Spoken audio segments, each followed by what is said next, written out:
네. 요즘 축구계가 좀 시끄럽습니다.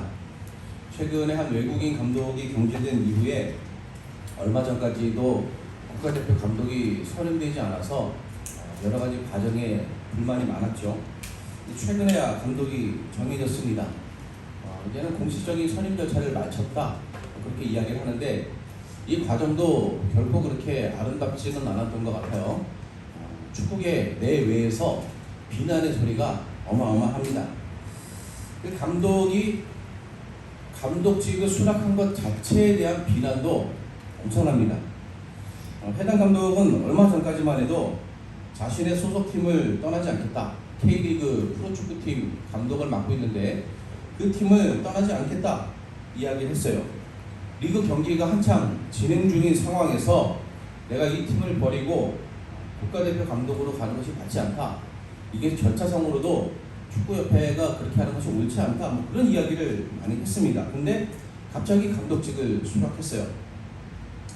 감독직을 수락한 직후에 치른 K리그 경기에서 인터뷰를 통해 자신이 감독직을 수락한 이유, 배경에 대해서 장황하게 이야기를 했습니다.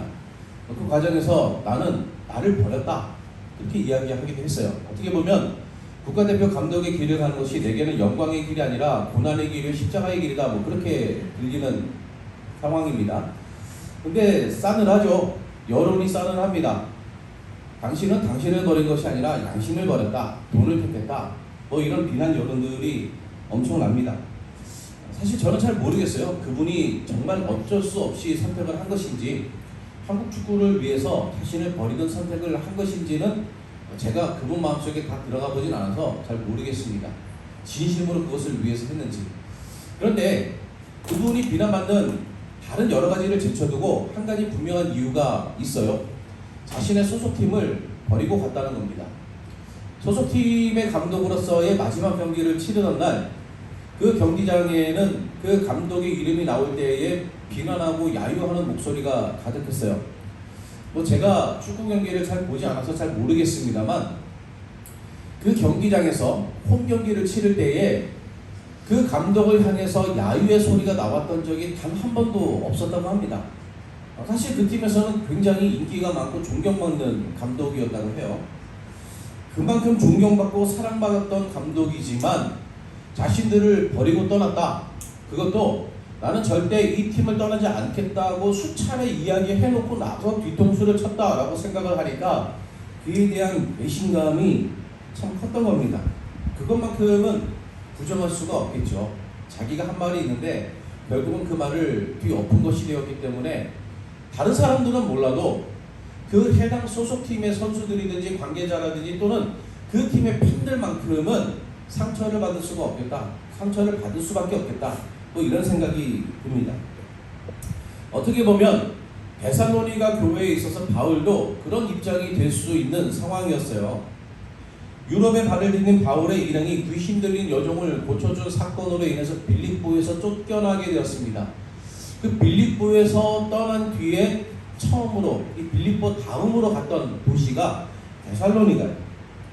데살로니가 3장 4절을 보면 바울이 데살로니가에 있을 때 성도들에게 큰 환난이 있을 것이다, 당신들이 예수님을 믿으면 환난을 겪을 거예요, 그렇게 가르친 것을 알 수 있습니다. 이미 여러 지역에서 복음을 전하다가 환난을 겪은 바울 아닙니까? 믿음을 지키는 사람에게 환난이 따른다는 것은 바울이 경험으로도 충분히 알 수 있는 일이었죠. 바울의 말대로 데살로니가 교회는 큰 어려움을 겪었습니다. 본문의 6절에도 데살로니가 교회에 환난이 있었다 언급을 하죠. 2장 14절과 16절까지 보면은 더 자세히 이 환난에 대해서 설명하는데, 여기에는 유대인의 박해와 더불어서 자신들의 동족이 데살로니가 사람들의 박해까지 더해졌다 이야기를 합니다.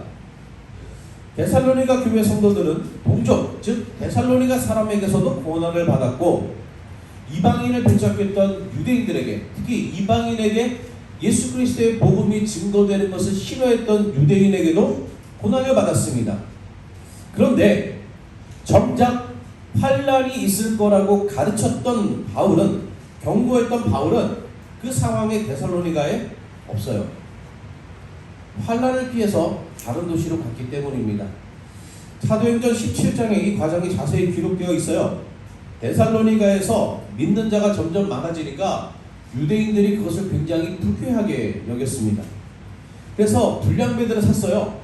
불량배들을 돈 주고 사서, 쉽게 말하면 깡패를 용역으로 고용해서 믿는 자들을 괴롭히기 시작했습니다. 폭력적인 행동을 하기 시작했습니다. 심지어 야손이라는 사람의 집에 바울이 머물고 있었는데 그 야손의 집에 무장이 막 쳐들어가가지고 바울을 끌어내려고 했어요. 근데 바울이 없었거든요. 그러니까 야손을 붙잡아 가지고 가서 그를 잡아 가두었습니다. 이런 폭력적인 사태가 벌어지자 데살로니가에 있던 성도들이 바울을 몰래 피신시킵니다. 데살로니가 밖으로 빼돌리죠. 그래서 바울은 환란을 만나서 도망칠 수밖에 없었습니다. 데살로니가를 떠날 수밖에 없었어요. 사실 아무리 좋게 표현하려고 해도 이건 도망쳤다고밖에 말할 수가 없는 상황이죠. 그게 데살로니가에서 복음을 전하지 3주 만에 벌어진 일입니다. 이 성경을 보면은 데살로니가에서 세 일해 동안 말씀을 전했다. 그러니까 3주 동안 말씀을 가르쳤다 하는 얘기거든요. 물론 꼭 3주냐 하는 것에 대해서는 학자들 간에 이견이 있어요. 회당에서 가르친 것이 3주고 야손의 집에 머물면서 가르친 것이 한 두세 달 됐을 것이다. 그렇게 보는 학자들도 있습니다. 뭐 3주라고 하든지 두세 달이라고 하든지 상대적으로 다른 지역에서 복음을 전하고 말씀을 가르쳤던 기간에 비하면 굉장히 짧은 것이 사실이에요. 3달. 제가 지금 우리 드림교회 온 지가 1년 하고도 몇 개월이 지났습니다. 근데 한 두세 달 정도 됐다고 생각해 보세요. 그보다 짧게는 한 3주 정도 됐다고 한번 생각을 해보세요. 그 3주 동안에 제가 여러분과 충분히 어떤 그 말씀, 성경에 대한 철학과 고민을 함께 나누기에 이 기간이 충분하겠습니까? 하나님의 말씀은 여러분이 쭉 듣고 있던 상태가 아니라 전 교회에 나오신 분들이 이렇게 앉아있는데 제가 여기서 예수님에 대해서 3주 동안 말씀을 가르치면 그 가르친 말씀으로 예수님을 깊이 알기가 충분하겠습니까? 굉장히 어렵겠죠. 초신자예요. 데살로니가의 성도들은 이제 막 믿기 시작한 초신자나 다름없다 하는 겁니다. 그런데 그런 사람들에게 여러분 예수님을 믿으면 사업 잘 되고 병 낫고 애들이 잘 되는 것이 아니라 환난을 당할 수 있습니다. 이렇게 경고를 해놓고 정작 환난이 생겼을 때 자기는 또 갔단 말이에요. 여러분이 데살로니가 성도의 입장이라면 어떤 생각이 들겠습니까? 자기는 환난을 피해서 도망갔는데 우리는 나가서 환난을 겪어내고 있다.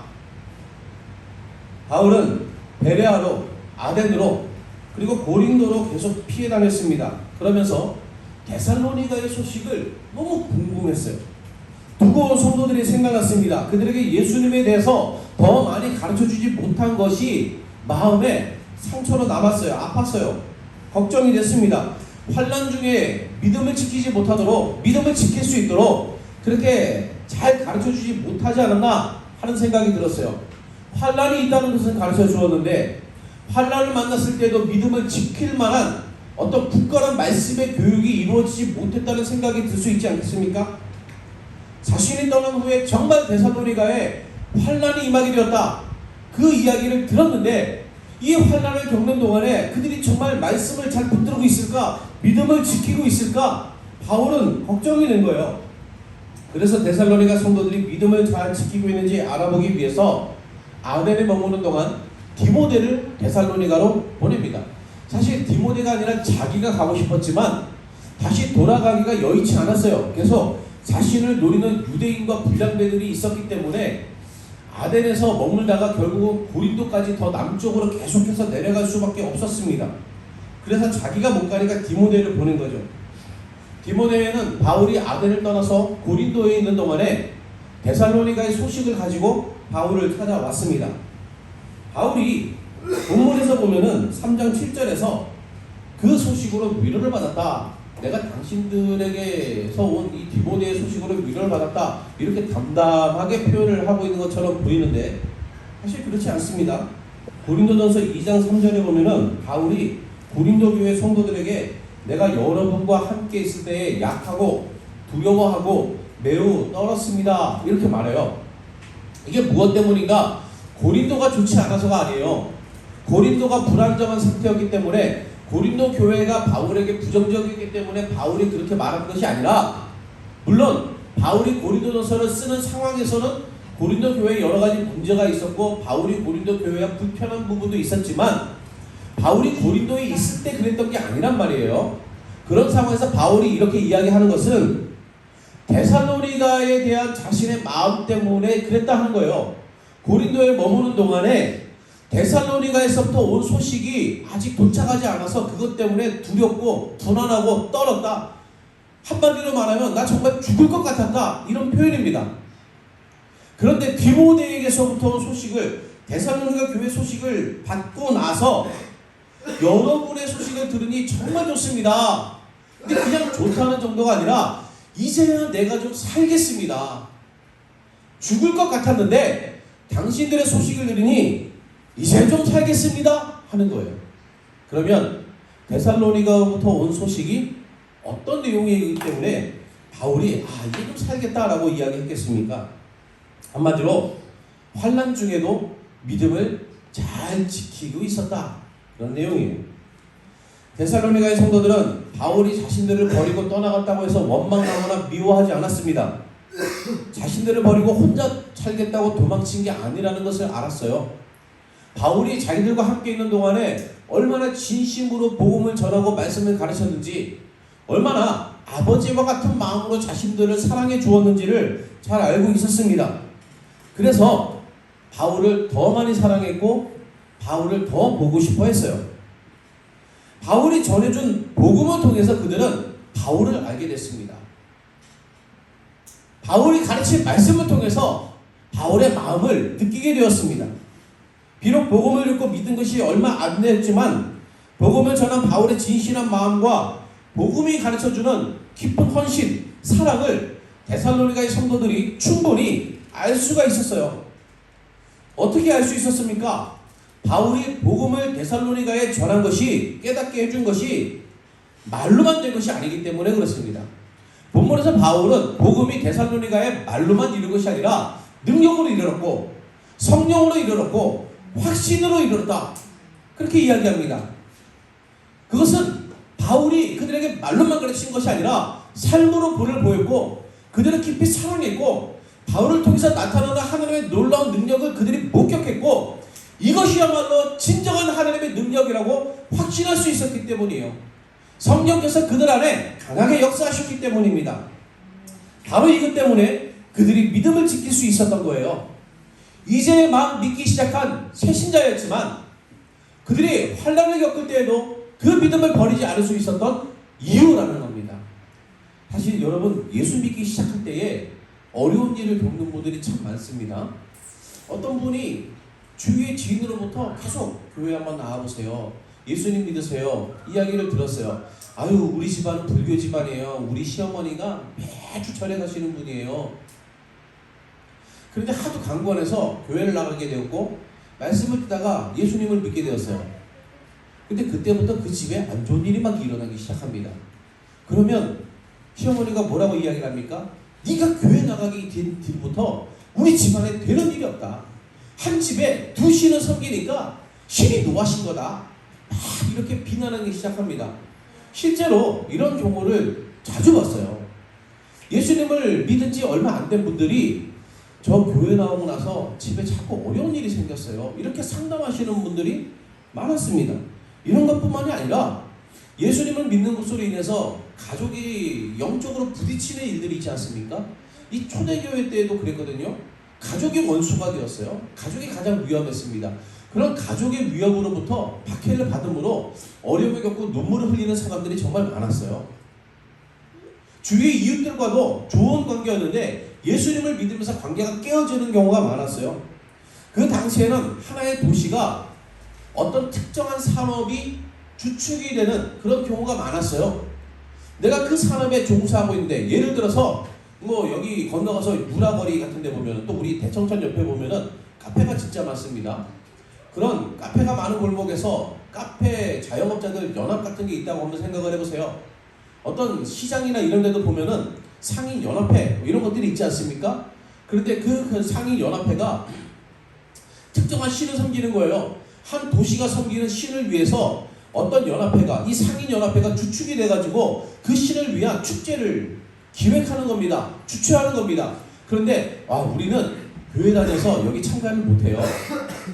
회비 안 내고 참가하지 않고 같이 나와가지고 막 뚝딱뚝딱 봉사해야 되는데 하지 않고 우리는 교회 다녀서 하지 못합니다. 그러면은 거기를 의도적으로 배제시키기 시작하는 거예요. 초대교회 당시에 예수님을 믿는 것으로 겪었던 경제적인 어려움 중에 한 부분이 그런 부분입니다. 도시가 섬기는 신을 섬기지 않고 또 황제를 주인이라고 말하지 않음으로 인해서 그들이 정부로 고난을 당하고 지역 사회에서 고립되는 그런 일들을 겪었어요. 이런 여러 가지 환난을 겪었는데 이게 다 무엇 때문입니까? 예수님 믿어서 생긴 일이에요. 예수님을 믿지 않겠다고 말하면 예수님을 믿더라도 적당히 한 말을 걸치고 세상이 말하는 것에 타협하면 예수님을 주님이라고 부르지만 황제에게도 주님이라고 고백한다면 예수님을 섬긴다고 말하지만 지역신을 섬기는 축제에 동참해서 함께 전한다면 그들이 그런 어려움을 겪지 않을 수도 있다는 겁니다. 그러나 믿음을 지키기 위해서 그 자리에서도 타협하지 않았기 때문에 고난을 겪는 거예요. 어떻게 그들에게 이런 믿음이 있습니까? 이제 막 믿기 시작했는데, 이제 막 교회 다니기 시작했는데 어떻게 회사에 가가지고 상사가 따라주는 술을 받아 마시지 않으며 내가 교회를 다녀서 이 술을 못 마시겠습니다, 이렇게 말할 수가 있습니까? 굉장히 어려운 일 아닌가요? 이런 데살로니가 성도들의 믿음이 능력으로, 성령으로, 확신으로 그들이 복음을 받았기 때문에 가능했다는 거예요. 그들의 믿음은 데살로니가 안에만 머물지 않았습니다. 바울이 어떻게 데살로니가 가게 되었는지, 또 우상을 섬기던 데살로니가 사람들이 바울이 복음을 전하는 것을 듣고 어떻게 예수님을 믿게 되었는지, 하나님을 섬기게 되었는지, 고난을 받고 있었으나 그 고난 가운데서도 세상과 타협하지 아니하고 예수 그리스도의 다시 오실 날을 어떻게 소망 중에 기다리게 되었는지를 주위의 마게도냐와 아가야 온 지역의 사람들이 알게 되었다는 거예요. 이 마게도냐 아가야는 그리스 지역입니다. 특히 그리스 북부 지역을 의미하는데 데살로니가 도시뿐만이 아니라 이 그리스 반도 전체에 그들의 소문이 퍼져나갔다는 것입니다. 그 가운데도 믿는 자들이 있었죠. 그 믿는 자들도 고난을 받았습니다. 전 지역에서, 그리스 전 지역에서 예수님을 믿는 것 때문에 고난을 받았던 사람들, 예수님을 믿는 것 때문에 지역에서 손가락질을 받았던 사람들, 이 믿음을 지키는 것이 옳은가? 이 믿음을 계속 간직해야 하는가? 적당히 세상과 타협하면 안 되는가? 고민하고 갈등했던 그 지역의 수많은 그리스도인들에게 데살로니가 성도들의 믿음이 본이 되었다는 거예요. 귀감이 되었다는 겁니다. 이야, 데살로니가 성도들은 바울이 거기서 고작 3주밖에 있지 않았음에도 불구하고 그들이 그렇게 굳건한 믿음을 가지고 그들이 데살로니가 사람들에게 손가락질을 받고 어려움을 당하고 유대인들에게 폭력적인 행동을 당하는데도 불구하고 그들이 세상과 타협하지 아니하고 믿음을 버리지 아니하고 이 믿음을 끝까지 지키며 예수님 다시 오실 것을 기다리고 있다는구나. 그들이 이제만 믿기 시작한 그들이 이렇게 예수님을 간절히 기다린다면, 바울에게 복음을 들은 지가 얼마 되지 않은 이들이 이렇게 간절히 믿음을 붙들고 있다면 우리는 어떻게 해야 하겠는가? 이것이 주위에 소문이 났다는 거예요. 데살로니가 교회라고 문제가 없었던 게 아닙니다. 데살로니가 교회도 문제가 많았어요. 바울의 편지를 보면은 역시 문제가 있는 것이 보입니다. 사람 있는 것 다 문제가 있습니다. 데살로니가 교회는 믿음의 역사도 짧았습니다. 말씀도 배운 기간도 짧았습니다. 성경을 깊이 아는 교회가 아니에요. 그러나 자신들이 받은 복음, 말씀을 소중히 여기고 그 믿음을 간직했습니다. 그 믿음의 근거를 어디에 두었는가? 자신들에게 이 믿음을 가르쳐준 바울을 보면서 배웠던 거예요. 바울이라면 어떻게 했을까? 바울은 어떻게 했더라? 이것을 본 겁니다. 자신들을 위해서 온전히 헌신한 바울을 보며, 타협하지 않고 복음을 전하는 바울을 보며 자신들도 그렇게 살아야겠다 결단한 거예요. 바울이 가르쳐준 예수님을 보았습니다. 예수님이 어떤 신분인지 보았어요. 예수님이 하늘의 보좌를 버리고 이 땅에 오셔서 자신들을 위해서, 죄인을 위해서, 원수를 위해서 생명을 주셨다는 것을 깨달았어요. 우리 주님처럼 살아야겠구나. 주님처럼 그 길을 가야겠구나. 바울을 본받는 자가 되었고 예수님을 본받는 자들이 되었습니다. 바로 이것이 데살로니가 교회의 믿음이에요. 교회의 믿음이 아름다운 이유가 어디에 있습니까? 교회의 역사가 전통이 깊어서? 아니에요. 화려하고 눈에 보이는 그런 사역들을 많이 하기 때문에? 아니에요. 큰 건물에 많은 교회들이 모이기 때문에? 아니에요. 담임 목사가 TV만 틀면 나오는 전국구로 이름을 알리는 유명한 목사이기 때문에? 아니에요. 뭐 그런 교회도 훌륭한 믿음을 가지고 있을 겁니다. 그런 교회는 믿음이 없다 이런 얘기가 아니에요. 그러나 그 아름다운 믿음의 근거가 거기에 있는 것은 아닙니다. 그 근거가 어디에 있습니까? 예수님을 본받는 믿음이 있어요. 예수님이 우리에게 어떻게 하셨는가를 깨닫고 그 길을 함께 걸어가는 그 믿음, 그것이 아름다운 믿음입니다. 우리 드림교회가 아름다운 믿음의 소문이 나기를 간절히 원합니다. 드림교회는 예수님을 본받는 교회라는 소문이 나기를 간절히 소원합니다. 여러분이 성경 말씀을 보시고 데살로니가 교회에 바울이 칭찬하는 이들의 믿음을 보세요. 간증하는 거 들어보셨습니까? 앞에 서서 간증하는 분들의 이야기를 들어보면, 특히 TV 틀면 나오는 간증하는 분들의 이야기를 들어보면 그분들의 삶에 정말 놀라운 일들이 있지 않습니까? 대단한 경험들을 하지 않았습니까?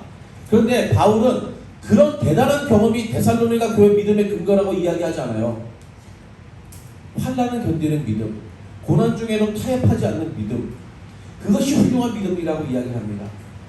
우리가 뭐 대단히 세상에 알릴 만한, 하나님께서 내가 교회 봉사 이렇게 열심히 했더니 내게 이렇게 엄청난 복을 주셨어요, 이렇게 말할 만한 그런 간증의 제목이 없다 하더라도 우리의 일상에서 예수님을 믿는 믿음을 강하게 붙들고 그 믿음으로 세상과 타협하지 아니하고 살아가면 그것이 가장 아름다운 믿음인 줄로 믿습니다.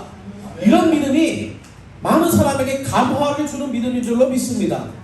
이런 믿음이 우리와 같이 일상을 살아가는 사람에게 힘과 용기를 주는 믿음인 줄로 믿습니다. 바로 이런 믿음이 아직도 죄와 어둠 가운데 있는 사람들에게 예수님 안에만 있는 생명을 전하는 복음의 능력이 되는 줄로 믿습니다.